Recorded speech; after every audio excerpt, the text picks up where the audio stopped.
Ang maganda dito sa Korea, yung mga ospital, napapaligiran na ng pharmacies. Madali lang bumili ng gamot. Konting lakad lang, dalawang tumbling, nandun ka na.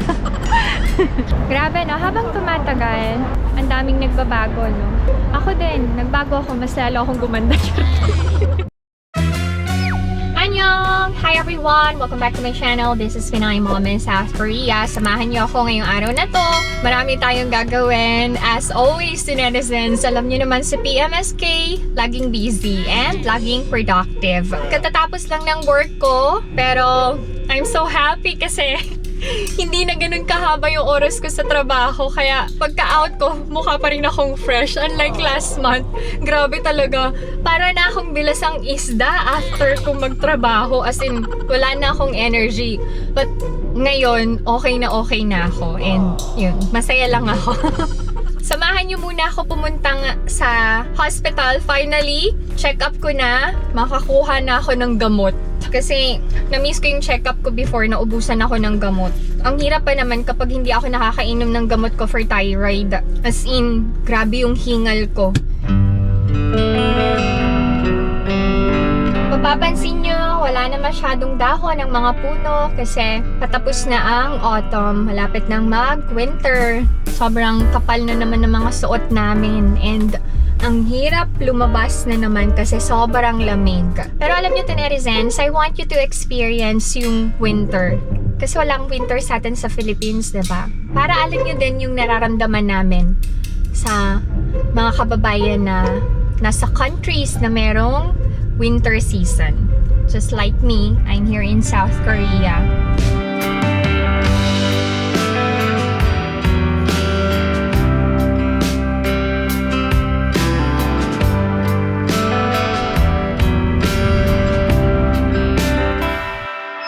How are you, netizens? Sana everybody is healthy. Walang sakit. Pagdating, kailangan kong mag-BP. Kailangan kong bumili ng mask. Nakalimutan ko yung mask ko sa isang bag ko. Sana meron dito sa convenience store. Tapos hindi ko matandaan saan yung room ng doctor. Ayun ko na. Ayun, may. Ito na lang. 안녕하세요. 시우 편의점이에요. Kamsahamnida. Bye-bye! Gusto magpakita sa vlog. Very nice naman ang mga Koreans. Open-minded sila sa mga vloggers na kagaya ko. Let's go up now again. Kailangan kong mag-register para alam na nandito na ako. Pagin, yung schedule ko, yes. Done. After mag-attendance, magbi-BP ako.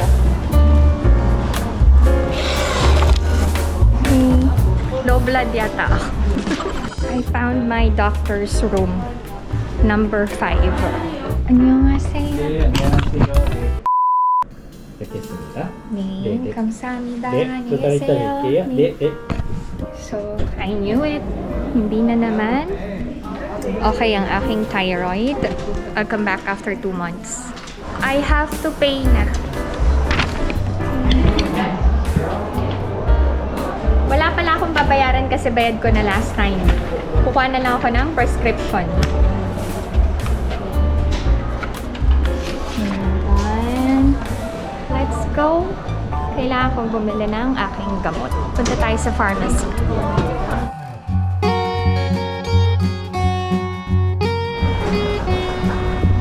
Ang maganda dito sa Korea, yung mga ospital, napapaligiran na ng pharmacies.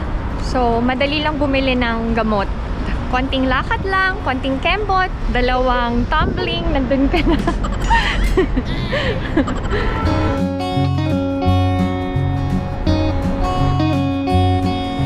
Ganyan ang itsura ng paggawaan ng sapatos and paggawaan ng key. 안녕하세요. After my errand sa hospital, ibabalik ko yung handbook ni Omoni na ginamit niya sa 70th birthday niya. Hindi na siya bumili ng handbook niya that day kasi sabi niya sayang ang pera. Pero alam niyo, napakamahal ng rental na yun. Almost 300,000 din yung rental. Si Abu G yung binilhan namin ng suit. Nag-request kasi siya. Sabi niya para daw pogi siya sa birthday. Pogi naman talaga, di ba? Napanood niyo. Sabi ko nga sa kanya, napaka-pogi mo, Abu G. Inayos ko pa yung buhok niya. Busy season kasi sa work ni Alex. So, wala siyang time to do this errand. We were supposed to return this last weekend. Nagpahinga lang siya, pagod daw siya. Sabi ko ako na lang, total check-up ko naman. Fun fact, dito rin kami nagpagawa ng handbook namin ni Alex para sa kasal namin. Wow, ganda ng handbook. Wow! Oh my, gaganda. Annyeonghaseyo.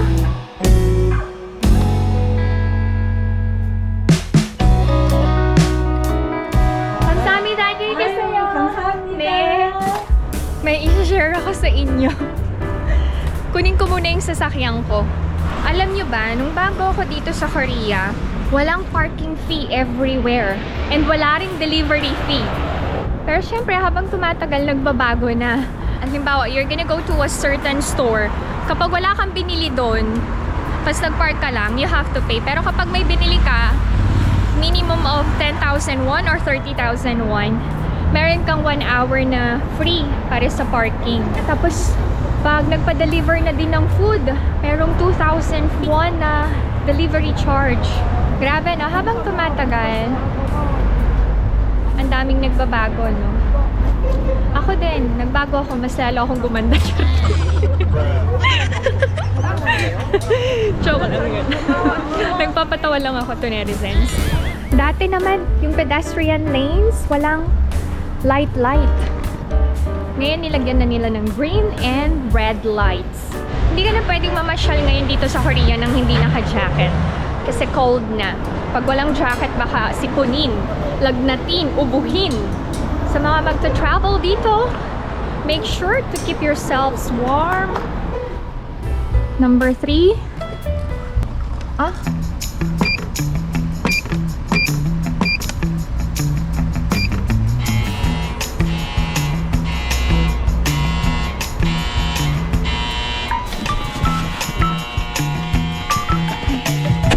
Kamsahamnida! Okay na. Bigla akong nagutom. Kakain tayo ng burger from McDonald's. Mag-drive-thru na lang ako. Ang tagal ko ding hindi kumain ng hamburger. Alam nyo ba, hindi ako mahilig sa hamburgers. Actually, buong pamilya namin, bihira kaming kumain ng hamburger. 치즈버거 세트요. 그리고 산대 아이스크림이요. Do you really want me? Am I really special? Wala talaga akong gana kumain. Ilang linggo na. Alam nyo, from 53 kilos, naging 50 kilos na lang ako. Ang bilis kong mag-lose ng weight.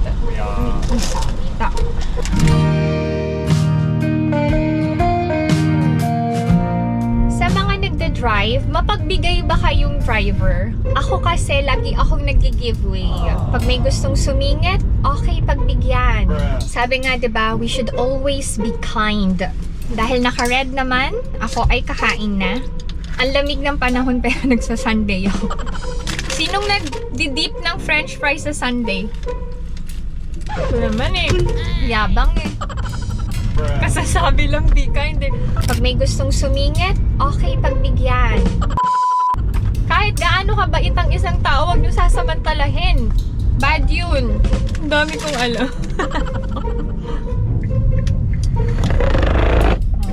Okay, wait. Naku, ba't napunta kayo dyan to netizens? Ay go, layo nyo na. Lapit. This time, papunta tayo ngayon sa bank. I-share ako sa inyo. Alam nyo ba, itong salapi na to, dami no? Pakita ko lang sa inyo. Ayan. Ang kapal no? Kailangan ko tong i-deposit sa bank account ko kasi ito ang aking savings. Ayan. O, diba? Mapapa-thank you Lord ka na lang. Meron akong gustong bilhin para sa sarili ko eh. Gusto ko magpalit ng sasakyan ko. Kasi, nabilahan ko na ng SUV ang family ko sa Philippines. So this time, yung para sa akin naman. And hopefully makapag-save ako ng enough pambili ng aking bagong sasakyan. Kakain ulit ako, naka-red ulit.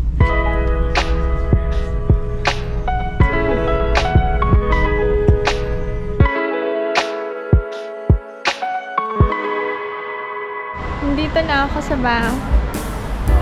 Alam niyo kayo, ugaliin yung mag-save. Kada sweldo, maghiwalay kayo ng pinakamaliit na yung 10%. Kahit 100 yan, 200, savings pa rin yun. The reason why I'm saving is because we experience yung difficulty talaga when it comes to financial. Tapos, I also want to help. Kaya, kapag meron akong extra, hindi ako nagpapautang. Nagbibigay ako ng kaya ko lang. Done ang errand sa bank. Bili lang ako ng meat. Mabilisan lang to. Ito na lang biling. Self to. Alright, so done. Mabilisan lahat to. Dami ko nang nagawa, no? Partida ha, galing pa ako sa trabaho. Okay, let's go. Naku, baka may 10 minutes na ako, mahuli na ako. Okay, uwi na tayo. Diyan lang kayo, tapusin nyo na itong video to netizens, ha?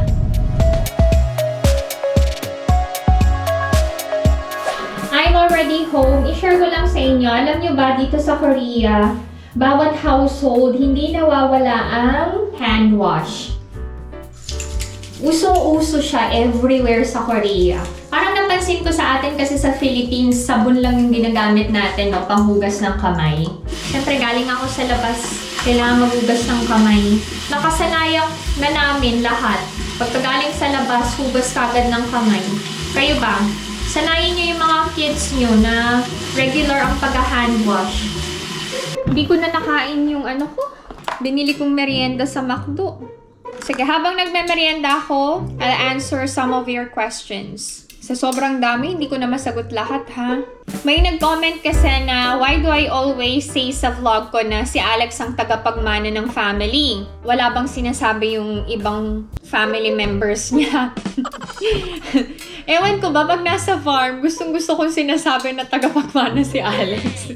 Ewan ko, hindi sa nagyayabang ako, ha? Kasi kahit naman yung relatives ni Alex, sinasabi na si Alex ang tagapagmana. Pag may mga family gatherings kami, kinakansyawan kaming mag-asawa na mag-anak pa ng isa or ng dalawa kasi we don't have to worry naman sa future ng mga kids. Kasi nga si Alex ang tagapagmana, madaming lupain si Abu G. So, alam din naman ng family members na sa first son talaga mapupunta. And since ang sister-in-law ko, single, hinati na yung mga properties para sa kanilang magkapatid kay Alex and sa sister-in-law ko. Pero syempre, dahil anak na lalaki si Alex, kahit isipin nyo na unfair, mas malaki talaga yung mana ni Alex. I always say na si Abu G ay very traditional. So, lagi niya yung sinusunod. Pasensya na kayo kapag nasasabi ko yun, ha? Kasi pag nag-vlog, wala, spontaneous lang. Kung ano lang yung laman ng isip ko, yun yung sinasabi ko. Hindi naman ako nagyayabang. Sige, hindi ko nasasabihin yun. Pasensya na kayo, ha? Sorry na. Nag-sorry. Hindi, sorry na nga. Okay, may mga homeless ba dito sa South Korea? Yes, meron. Pero, rare kang makakakita. May certain place lang kung saan may mga homeless. Friendly ba ang mga Koreans? Yung mga younger generation. Feeling ko friendly sila. And, of course, they can speak English. So, hindi sila takot makipag-usap sa mga foreigners. Oh, ito pa. Ma-traffic ba sa Korea? Sa Seoul, ma-traffic. Tapos, kapag holiday, kapag spring and autumn, sobrang traffic, lalo na papunta sa Gapyeong. Kung nasaan ang Nami Island, nako. Kung mag-visit kayo sa Gapyeong, weekdays kayo magpunta, wag weekend. Mahilig ba umabsent ang mga Koreans? Hindi. Nako, umulan, umaraw, bumagyo, kumulog, bumaha. May pasok ang mga Koreans. May sakit o wala. Pumapasok ang mga Koreans. Hindi uso sa kanila yung absent. Unless kailangan talaga, ha. Karamihan ba ng mga Koreans may utang or may loan? I think yung mga Koreans na gustong magkaroon ng sariling bahay, umuutang talaga sa bangko kasi sobrang mahal ng bahay. And yung mga gustong mag-open ng business, kailangan nilang mag-loan kasi sobrang mahal kahit renta lang. Sobrang mahal ng cost of living dito sa South Korea. Kaming mag-asawa, we always make sure na we save before we spend. Nakuha ko yung style na yun kay Alex, kaya nagpapasalamat ako. Hindi ko naman sinasabing mayaman kami, but at least more than enough. Yun, meron kaming nasa-save, comfortable yung life namin, we don't have to pay any debts, may savings kami, we prepare for the kids' future. Para sa future naming mag-asawa, pagtanda namin, yun. Sa Korea ba, uso ang Anli Samgyup. Merong tinatawag na Muhan Refill. So, pwede kang kumuha ng meat hanggat gusto mo. And sa Philippines, na-try ko yung Anli Samgyup. Na-surprised ako kasi ibang-iba. Naku, alam niyo, pag nagpunta kayo ng Korea, dun nyo talaga matatry ang authentic na samgyeopsal. Walang-wala yung ine-enjoy nyong Anli Samgyup sa Philippines, as in walang-wala. Malamang kasi syempre, Korea naman talaga. Original lang samgyeopsal, diba? Anyway, kesa i-enjoy nyo yung Anli Samgyup sa Philippines, i-save nyo yon ng ilang taon. Kumain kayo dito sa Korea, no? Anyway, eto pa. I'm acting rich daw. Ang arte, no? Very vocal naman ako na I didn't come from a wealthy family in the Philippines. Very common lang kami sa Philippines. Pero at least, nakapagtapos kami ng ate ko ng pag-aaral. Nakapag-provide ang nanay at tatay ko sa amin ng mga kailangan naming magkapatid. Hindi man ganun karangya yung buhay namin. Pero at least, nung nasa Philippines ako, nakakain namin yung gusto namin kainin, nakakapagsimba kami, nakakapag-Jollibee kami. May handa kami sa Pasko, may bagong damit, kapag may occasion, ganyan. Feeling rich ba ako? I think kasi the way I speak or the way I talk, yung mga gestures ko, pag nag-aayos ako, ganun. Pero hindi naman ako feeling rich. Naku, kung makikilala nyo lang talaga ako, you're gonna love me so much talaga in person. Kasi kung hindi maganda yung ugali ko, kung mayabang ako, kung very negative yung personality ko, siguro naman hindi ko mawiwin yung puso ng Korean family ko. And hindi ako ipagyayabang ng mga biyanan ko sa mga relatives nila. Kung very negative yung pagkatao ko or kung feelingera ako, diba? Alam nyo, ang hirap magyabang pero I'm so proud of myself. Nung birthday party ng mga biyanan ko, halos lahat ng mga bisitang kaedara ni Omoni, kapatid niya, pinsan niya, kaibigan niya, gustong-gustong makakuha ng daughter-in-law na kagaya ko. So lagi silang nagtatanong, meron ka bang kakilala na kagaya mo? Na pwede mong ireto sa anak ko? Tapos sasabihin, sana kagaya mo na lang din yung daughter-in-law ko. Napakaswerte talaga ng mga biyanan mo. Oh, diba? So, alam niyo, nung birthday party ng mga biyanan ko, sinabi ko talaga kay Alex na I feel so good. I'm so happy. Sabi ko talaga yun sa asawa ko. Kasi, everybody loves me. Yun lang. Pagyabang ko lang, ha?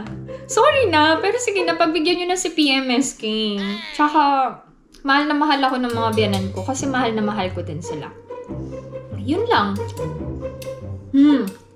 Alam nyo ba? Itong Sunday, natunaw na pero pwede pang kainin. May buo-buo pa. Malamig na kasi sa Korea, so hindi na masyadong mabilis matunaw. Okay na. Samahan nyo na ako ngayon. Labas tayo saglit. Wait lang. Mag-jacket lang ulit ako. Malamig eh. Ayoko magkasakit. Kailangan ko magtapon ng food waste. Tapos yung electric fan, nasira na. Kailangan ko din itong itapon. Yan o, nabali. Mabigat. Pero sige, carry na. Hindi ko kaya dalawa. Wait, iwan ko to. Babalikan ko na lang.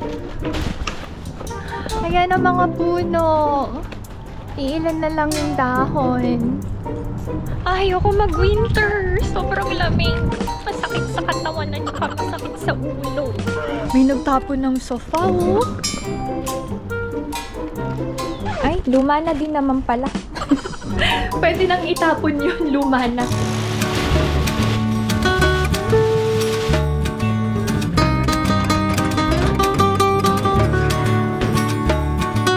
Pag winter, itong faucet na to nakabalot para hindi magyelo yung pinakatubo. Tubo ang arte. Pinagsama yung English at Tagalog yung tubo. Balikan na natin yung fan. Oh, lamig! Lamig. Oh, ang sarap ng may kayakap. Kaya alam nyo, kapag kasama nyo yung mga asawa nyo, yakapin nyo nang yakapin. Kasi ako, hindi ko madalas mayakap ang asawa ko. Dahil siya ay palaging busy. Pero pag magkasama kami ni Alex, OA naman ako sa pagka-sweet sa kanya. Si Alex, alam nyo, kahit gustong-gusto niya yung skinship, masyadong pabebe. Kunwari ayaw, pero feel naman. Ay, may kwento pala ako sa inyo. Bago ako magpaalam, i-share ko lang sa inyo yung paglalambing sa akin ni Alex. Natuwa lang ako. Akyat na tayo malamig eh. Sa taas na ako magchishika, ha? Parang nag-ihili yung kamay ko. Shucks. May letter. Bill ng credit card. Okay, i-share ko na sa inyo. Short story lang to about sa aming mag-asawa. Between us, ako talaga yung mas expressive and sweet. Kasi personality ko na yun. Ugali ko na yun talaga. Naging habit ko na kasi yung tawagan siya sa umaga. Tapos, sinasabihan ko siya na, have a nice day, and don't stress yourself too much. Kumain ka ng maayos sa lunch break. I-prioritize niya yung health niya, yung sarili niya, bago niya patayin yung sarili niya sa trabaho. Kasi bata pa si Ina and si Izun, and di ba may background si Alex na naoperahan siya. Palagi ko siyang nire-remind na alagaan niya yung health niya. Kaya lang, sa sobrang busy ng asawa ko, wala na siyang time na sagutin yung calls ko. Tapos, lagi pang nagkakataon na pag tumatawag ako, nasa meeting siya. So, hindi kami nag-uusap. Ang ginawa ko, I stopped calling him. Para makapag-focus na siya sa trabaho niya. Tapos, bigla niyang sinabi sa akin. Sabi niya, wife, ba't hindi ka na tumatawag? Ba't hindi ka na nag-I love you sa akin? Sabi ko, tingnan mo, namimiss mo din naman pala. So, parang okay din pala na yung mga nakasanayan nating gawin sa partner natin, wag nating gawin for some time. Para ma-miss din nila. Kasi yung iba nakasanayan na eh. Tapos natitake for granted na yung mga actions na yun. No? So, kapag ang mga partners nyo ay expressive sa inyo, OA sa paghalik, OA sa pagyakap, OA sa pag-message, sa pagtawag, enjoy nyo na lang and be grateful kasi hindi lahat ng partners ganun. Ibig sabihin nun, ganun kayo kamahal. That's it. Magpapahinga na ako. Sobrang pagod ako. Thank you so much to netizens sa pagsama sa akin ngayong araw na to and sa walang sawang suporta kay PMSK. If you enjoyed watching this video and new to my channel, please consider subscribing, like, and share. Pinay Mom in South Korea. Stay safe, everyone. Bye! Bye, everyone. Goodbye to netizens. See you sa next video.